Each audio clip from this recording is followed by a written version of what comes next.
Hello, thank you for tuning in to another episode of The Spiritual Scientist. Namaste, my friends. Um, Aloha to my other friends and whoever's watching. I just thank you so much for checking this out. So, we're going to talk a little bit about beliefs and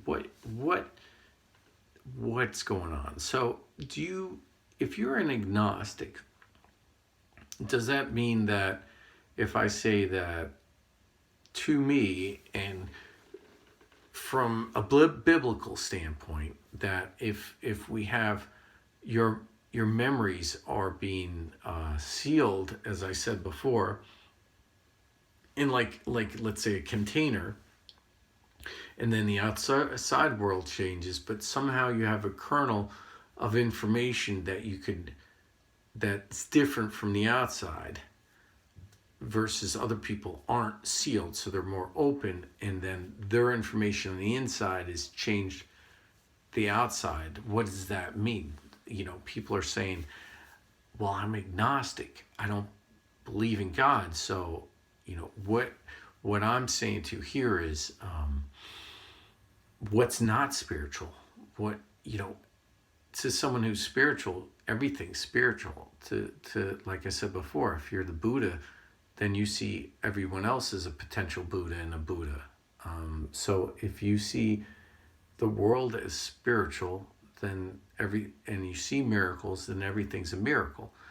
If you don't see things as miracle and just everything very scientific, then that's the way you're going to perceive. That doesn't mean that if you jump off a building, don't, but if you jump off that building and you hit the ground from a high height, are you going to get hurt? Is there something called gravity? Well, you might not believe in gravity. It doesn't mean that it's not there, right? In fact, there's a whole physics saying that gravity isn't there. But what I'm saying is, just because you don't feel that you don't believe in God, doesn't mean that God doesn't believe in you. It doesn't mean that there isn't a agenda. And when I say agenda, not from a conspiratorial point of view, but in a positive view, for teaching and learning about your outside reality. Now, so I wanted to get that off my chest again, because I get a lot of messages. People are saying, well, I don't believe in God, so that can't mean, so that definitely doesn't mean I'm sealed from outside influences. Well, there's being sealed, and there isn't, there's going through a seal, right? So there's perceiving, and then there's knowing. So you can have, like, for instance, you could see things of the spirit once you're into the spirit of the spirit, but you can't if you don't have that subset. So they did like this study, and they took these, and I talked about this before, they took these Aborigines that have never seen civilization, and they took them and they showed them, like, square shapes, and it's hard for them to perceive square shapes, because in nature their minds were all used to seeing curves and lines and things like that, but certain geometric shapes they just couldn't perceive, and they couldn't, it just didn't make sense to them. It's like they were blind to them. So there's certainly in this kind of aspects, people are certainly blind to certain things, because they don't have the internal mechanisms to perceive. So some people perceive some certain things, and other people perceive other certain things, because they don't have the mental apparatus to actually comprehend what they're perceiving. Other folks are, let's say, higher up in frequency, so they're able to perceive more. So we had a natural you could say, a natural evolution and a progression of the Mandela effect when we had, first we had the Bernstein Bears, and then we had the, so it's just words, and then, Kit Kat with a dash versus not a dash.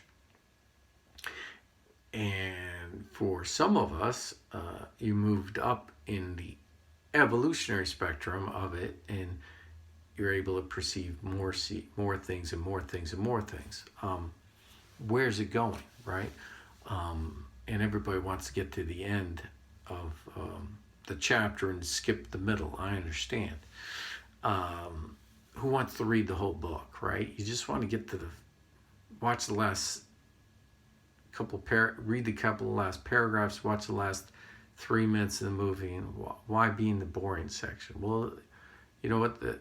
There's steps everything, so you have to read it. You have to get with it, otherwise you're not with it. Is there an end game to this? What is the question? Is there some point in the future where everything will make sense to you? Absolutely. Yeah, there is.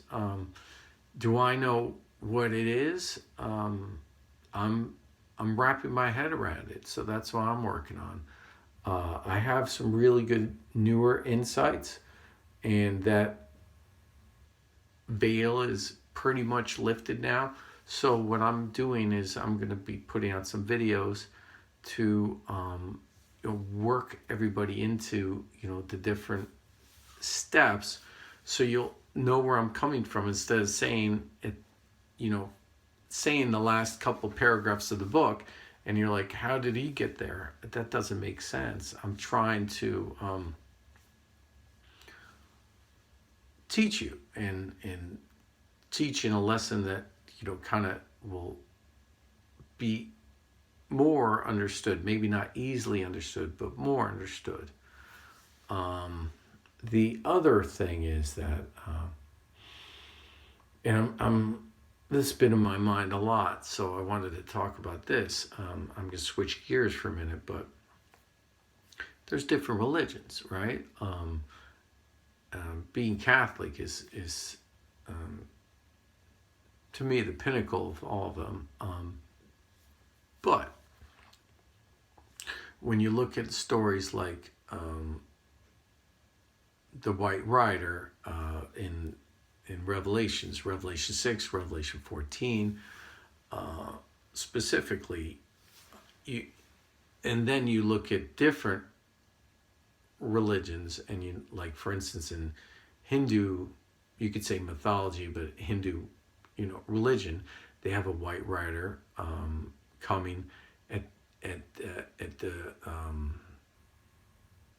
Kulgi Yoga at the end of their cycle, which is, some of them say that's right about 2012, when that White Rider was to make his appearance, right? So we have that going into effect, which is pretty interesting. So why would I bring that up? So we have one religion having a White Rider, and another religion having a White Rider, and a second White Rider. Those are all messianic figures from each different religion in different times, in different cultures, that both have the same basic message, is that there would be within Hindu religion, there's Vishnu, which is one of the three major gods. You could say like Trinity, which is the creator god, and then in the biblical sense, we could say the God of God, the big God, God of Abraham, is the creator God. So we have two different religions saying that there's a creator God that has a avatar that comes into being riding a white horse that is indicative of both cultures, both concerning end times, in both in really both of them they're holding a flaming sword of truth and justice, that getting rid of impurities and evil, in getting rid of evil people. What's this have to all do is probably what you're asking at this point, with what I was talking about before with the Mandela effect. Well, if you are following what I'm saying before about people being sealed, then there's the appearance, as we said in biblical terms and from other religions, of the white rider. So the miracles that would occur at the end times with the right rider would correlate with our being perceiving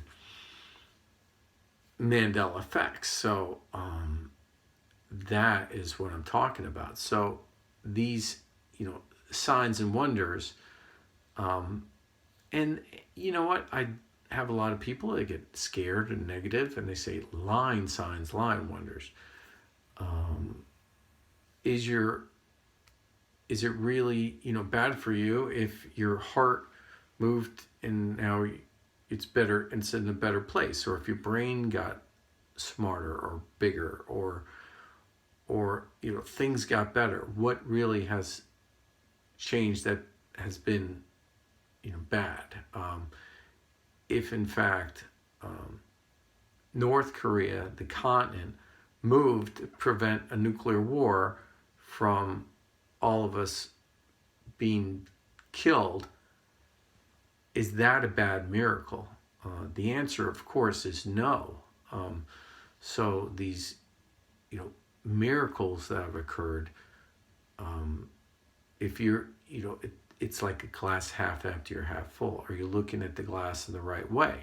If you're saying that everything's negative, and that's just the way you are, then you're saying that the first rider is the Antichrist. That's what is going to be on your mind. And these are line signs and line wonders. For other people, you're going to be saying that this is the positive happening. This is a positive thing.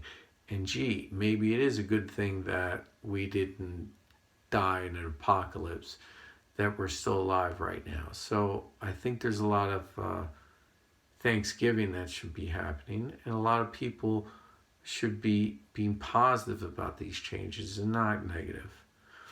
I'm going to leave you with that right now to dwell on, and you could comment and and let me know what you think.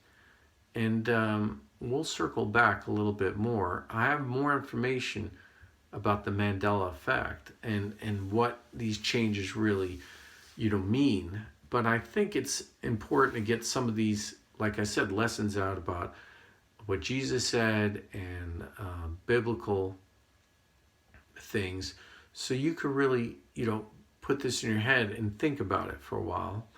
And, don't do a off the hip, from the shooting from the hip response.